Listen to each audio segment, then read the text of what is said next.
What's up, Duval? It's your favorite former Jag, Bucky Brooks, and this is Bleav in Jaguars, the podcast that is about all things Jaguars. And I'm really excited on this Friday because this Friday is the beginning of Jaguars minicamp. And it's minicamp, but it's really rookie minicamp. So the rookies are the only ones that are allowed to participate in this. You'll have some guys that are not rookies that'll show up to try out, but this is basically and orientation for the draftees and the undrafted players that have just been acquired by the Jaguars. It's a great opportunity for those guys to really make a first impression. And what I want to do today is I really kind of want to talk about the rookie minicamp, how coaches and scouts view the minicamp, what the players are thinking about during the minicamp, and then like some little things that are going on around the Jaguars as the Jaguars get ready to go from rookie minicamp to OTAs, organized team activities over the next few weeks. So let's talk about the minicamp and what the expectations are. From an organizational standpoint, this is an orientation. If you think about being a freshman going to high school, sometimes you have an orientation program that gives you a little taste of what you're about to experience. You get a couple of days to kind of walk around, go to your classroom, kind of see who your teachers are, where the lockers are, and those things. It's really no different for the rookies that are joining the squad. This is their orientation. This is an opportunity for the team to give the players a taste of what it's going to be like to be a Jacksonville Jaguar. And the first introduction really is about the culture, the environment, what they're stepping into, the expectations that the Jaguars have of their players, what they have of the team, how they go about their business when it comes to the work. A lot of times the buzzword that people will frequently toss around is the culture.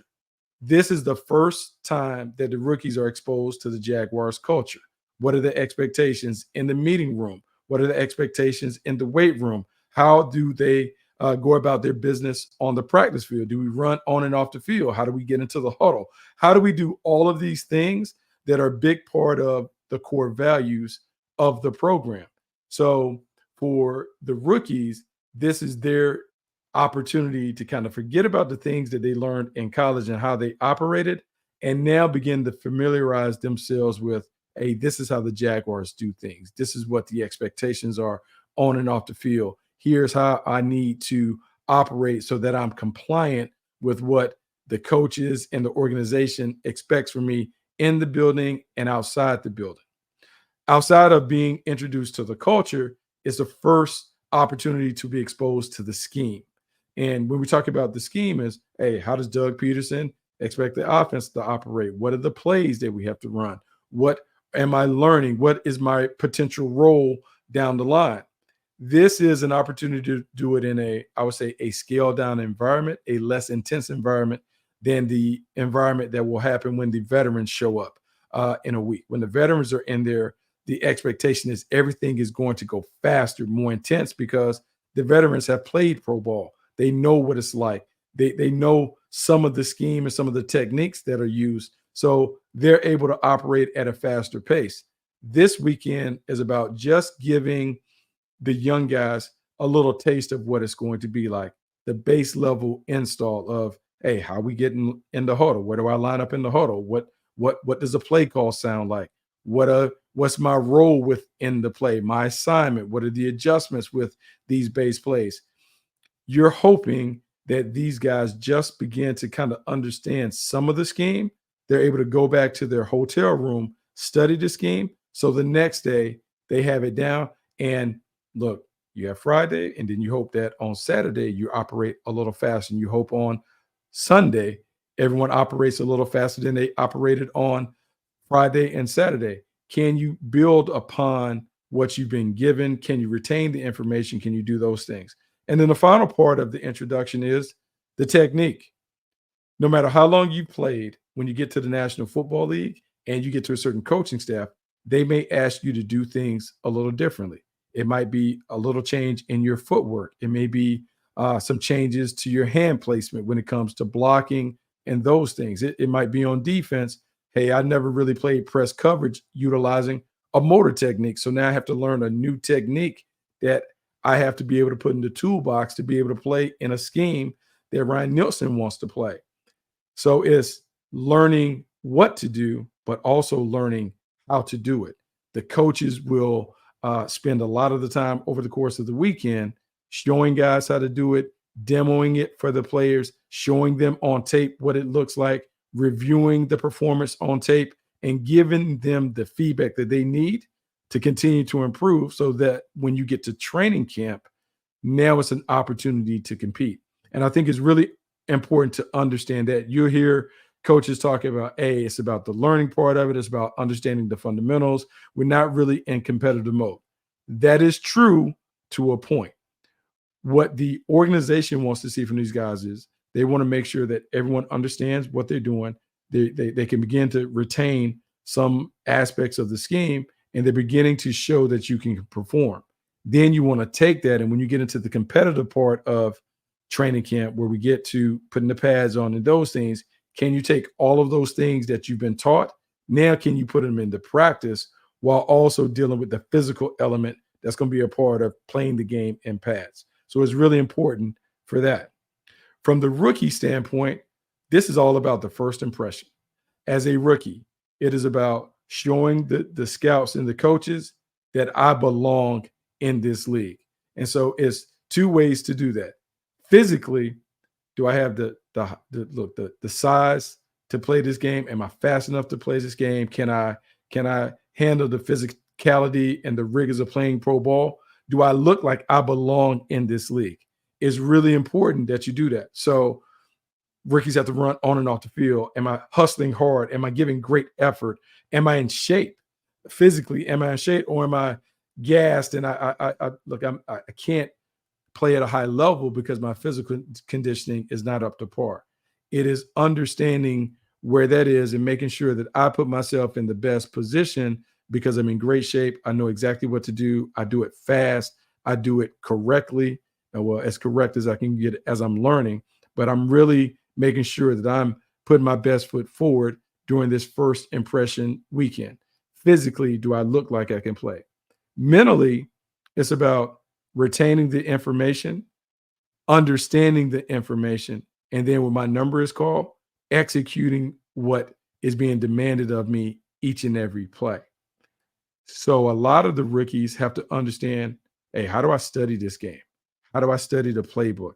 How do I create a system that allows me to take this big old playbook and know what I need to know on demand to be able to do it quickly?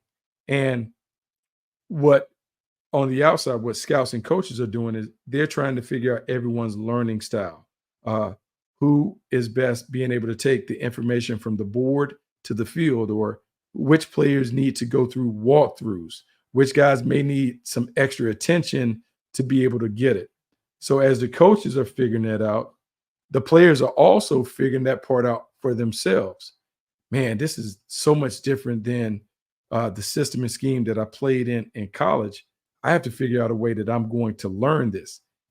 Do I need to figure out how to utilize flashcards? Do I need to figure out how to take notes and organize my notebook so I can understand the plays, the sequence of plays? Hey, here's the main play, here's the counter, or here's the adjustment. What about the tags that they add on to plays that may tell me that on most plays I do this, but when I hear this word, I have to do something differently?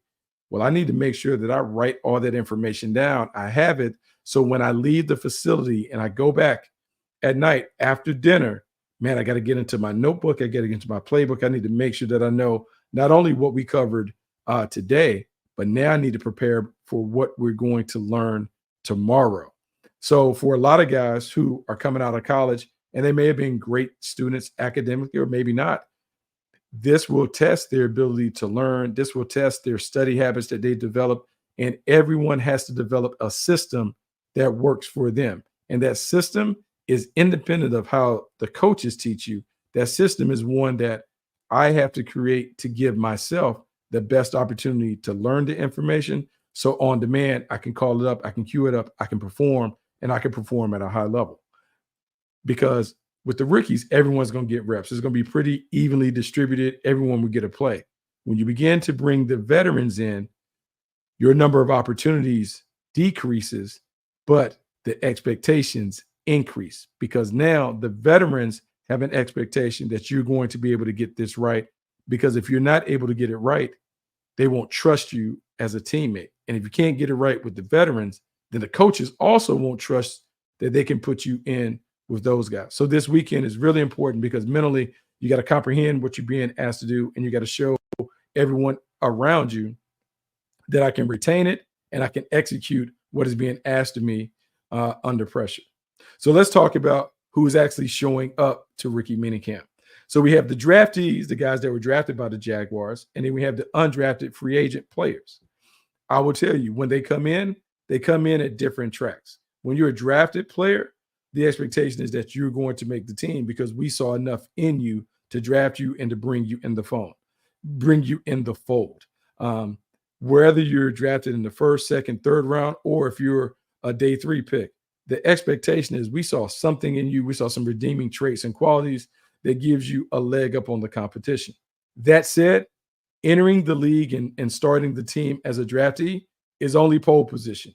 You may have the inside track to a job, but it doesn't necessarily guarantee that you're going to be on the job or be given the job. Here's where undrafted free agents can close the gap on the competition when it comes to the draftees. Undrafted free agents have to scratch and claw for everything.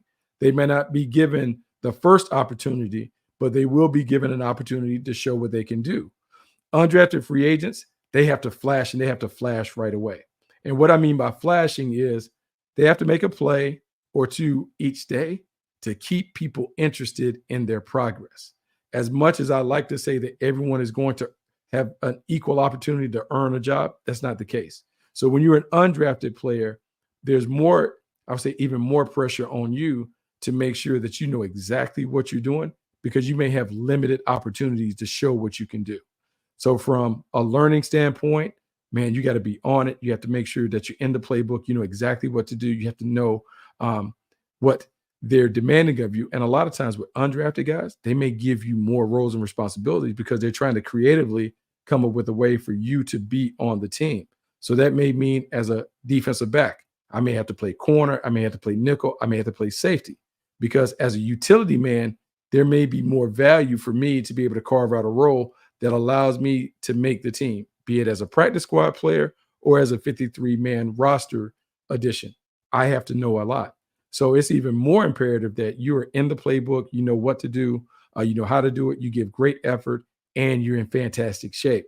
Because for the undrafted guys, well, for all the rookies, you got to be in great shape because, man, if you're lagging behind everybody else, it's going to be hard for you to make it. Also, from a conditioning standpoint, the more that your conditioning is an issue, the harder it is for you to operate at a high level mentally, because now you're just trying to survive as opposed to being able to thrive because you know exactly what to do. You have enough energy to do it at a high level, and you're crushing it between the lines.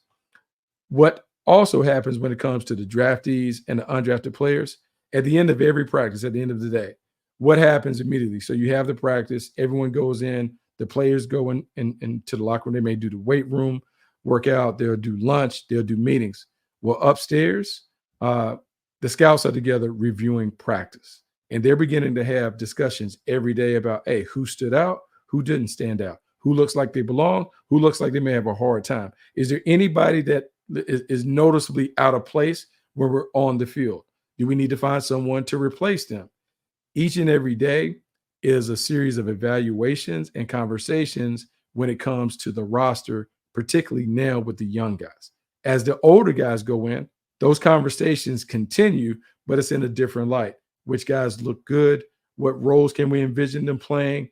All of this other stuff. Hey, which undrafted or drafted guys look like they may fit? Which guys are showing progress when it comes to learning the information and doing those things? Which guys have a legitimate chance to really compete for a job when we get to training camp? Each and every day, you're building on that. And so the young players, the rookies and the undrafted guys have to understand that, and they got to make sure they perform to that level to continue to extend their opportunity to really fight for a job when it comes to training camp. Doug Pederson, I think everyone has done it. Doug Pederson entered the league as an undrafted player, so he is going to really give undrafted guys a shot because that's how he made it in this league. He is going to give them every opportunity to do it, but he's also going to have high expectations for them because he knew what he had to do as a former player to make it in this league. And he also knows that, man, if I'm giving young guys shots, I got to be able to trust that they're going to do exactly what they're supposed to do when they're supposed to do it. So it's really important for all the young guys to kind of understand that. Now, in this camp, the biggest name of camp, like outside of the draftees, is going to be Jarvis Landry. Jarvis Landry comes in, look, a guy who's been like a 5-time Pro Bowler, a guy who's had a lot of success in the league, but he sat out last season. Injuries and those things, he wanted to heal up. He wanted to give, and he wanted to have an opportunity to come back and make his way back into the league. The Jaguars have extended that opportunity by giving him a tryout. That tryout means that this weekend he will come in rookie minicamp. He'll work out. He'll go through all the drills, do all the other stuff that the rookies are doing. But the Jaguars are evaluating him on a different scale.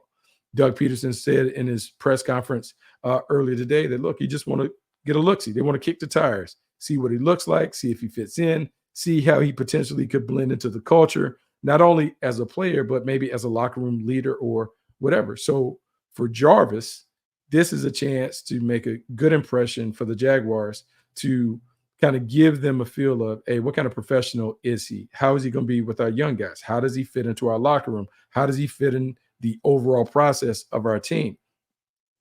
Doug Pederson and those guys, they wouldn't bring him in if they didn't think that he still could play. But now you want to see if he still can play. And then while you're watching him go through these drills, the coaches and the scouts are beginning to kind of imagine, okay, if he comes to training camp, what could he be? Is there potential for him to carve out a role? Could he eventually become like a fourth receiver? Is there value in having him around compared to the other guys that are already here? We signed Devin Duvernay. He's going to be a returner, but maybe he's the fourth receiver. You have the young guys, Parker Washington and Elijah Cooks. How are they progressing in comparison to what we could get in a veteran? A lot of times when you bring in a veteran, you're bringing in a veteran because you know that he's played a long time in the league. He's going to be dependable and reliable. You can count on him when it gets kind of crazy and chaotic over the course of the season. You're now trying to compare where Jarvis Landry is now versus where those young guys are. And then you're doing that delicate balancing act. Now, if we bring him in, he's going to take some reps for the young guys. Do we want to kind of do that now, or do we want to wait? So it's really important for Jarvis Landry, 1, to show that he's healthy, 2, to show that he's going to be a good teammate, that he can do all that other stuff, 3, to run around and show people where his skill set is, and can they build a role out for him that allows him to be a productive player without, I would say, upsetting the apple cart with the way the pecking order is. So all those things are kind of being watched when Doug Pederson and those guys are checking Jarvis Landry out. Let's see the guys that I'm excited to see at minicamp. Obviously, the draftees are going. So you talk about all the guys that were taken. We want to see those guys perform. Byron Thomas Jr. may not work out, but he'll have an opportunity to kind of go around, learn. People know how fast he is and all that other stuff. But it's really a chance to watch him in the film room, in the weight room, how he interacts. I think it'd be interesting to see how he gets along with Jarvis Landry. They have that LSU connection. Maybe Jarvis Landry can take him under wing and begin to talk to him about what it takes to be a pro. Maybe they have a previous relationship. I would assume maybe, because Jarvis and Odell Beckham always go back. They love their time with the Tigers. So I'm sure there's some kind of connection between those guys. So watching how he goes about doing it. Then it comes down to, let's talk about the defensive tackles, 2 LSU guys, Mason Smith and Jordan Jefferson. I think it's important that in like those individual drills, how do they move around?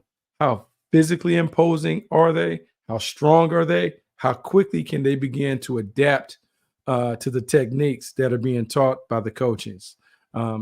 There's obviously a connection there. We have LSU's ties there on the coaching staff, but trying to figure out how those guys go about working, and can you see them kind of make steady progression as they're just beginning to learn some of the scheme and some of the techniques. I would be really curious to see how Jerry Jones and how DeAndre Prince operate on the perimeter. Chris Richard, one of the best cornerback developers that we've seen. Go back and look at the work that he did with the Legion of Boom during his tenure there.